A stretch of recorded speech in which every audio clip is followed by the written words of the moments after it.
Good morning!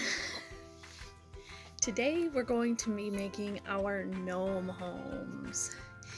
And so you will find a terracotta pot in your craft kit.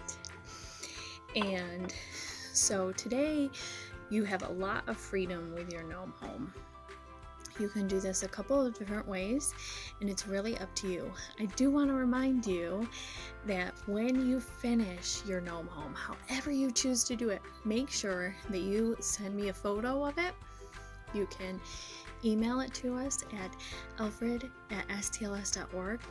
You can share it with us on Facebook. You can message it to us on Facebook.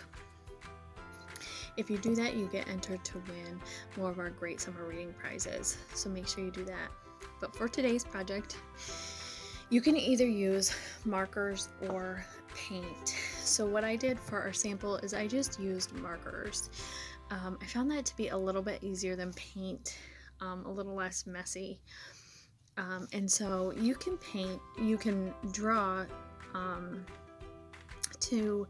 on your terracotta pot to make it look like a little house for a little gnome. And so I'm going to start with a door on my pot. So you're going to take your pot and we're going to give it a door. So I'm going to start with maybe a brown marker. You could also, another idea that I tried is you could sketch it in a marker and then try painting it. And you might want to, when you paint it, instead of painting it all at once, you might want to try painting one side first and then another side and then another side, so that you're able to hold it because they are so tiny. So you might want to try sketching it out first with the markers. But for today, I'm just going to show you how I did it with markers. You can choose to paint though. So for this first step, we're just going to start by drawing our things on there. So we're going to draw a door first, because how do you get into your house? How does your gnome get in? He's going to need a door. So I'm going to give my gnome house a little door.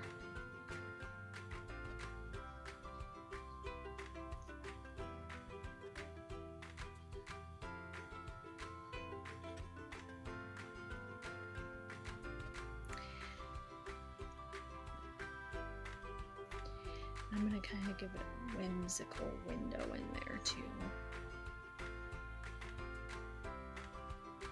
I feel like a half moon window. Doorknob here.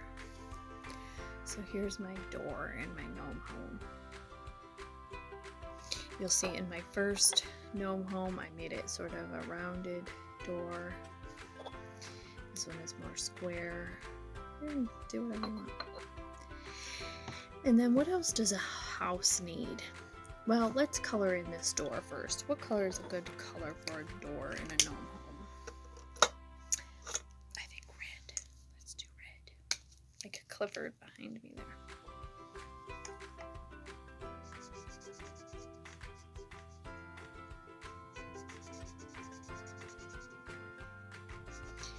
One thing that's really cool about using the markers is you'll notice that the color just sinks right into the terracotta. It's a really cool effect.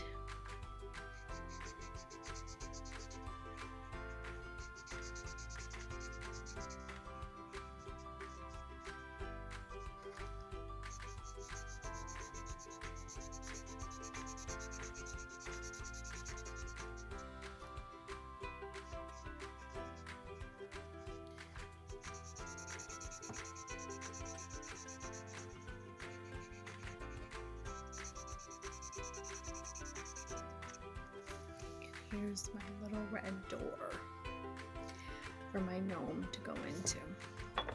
And then what does my house need? It's going to need some windows, of course. I'm going to give it some windows. So I'm going to give it a couple windows here.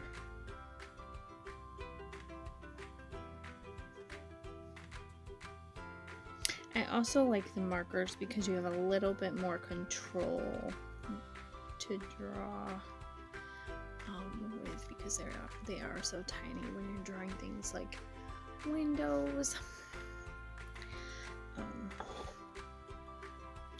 I'm gonna give them a big. The next thing we can give our little gnome home is, I gave mine a little flower garden. There, I don't know why. There's a little flower garden. That's what that's supposed to be. So maybe I'll do a little flowers or grass here, or a little shrub. Maybe I'll get a little shrub.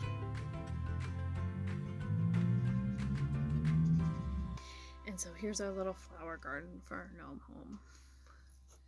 He's kind of not focusing, but so now we're not done yet with our gnome home. So we got the basics for the house. We've got windows, we've got a door, we've got some shrubs. The last thing we can do, so once you have that part done, I'm going to need you to go outside and I'm going to need you to find some things from nature. You can find some moss, you can find some leaves, you can find some sticks, you can find some grass, and add to your gnome home. So I will meet you outside in just a minute.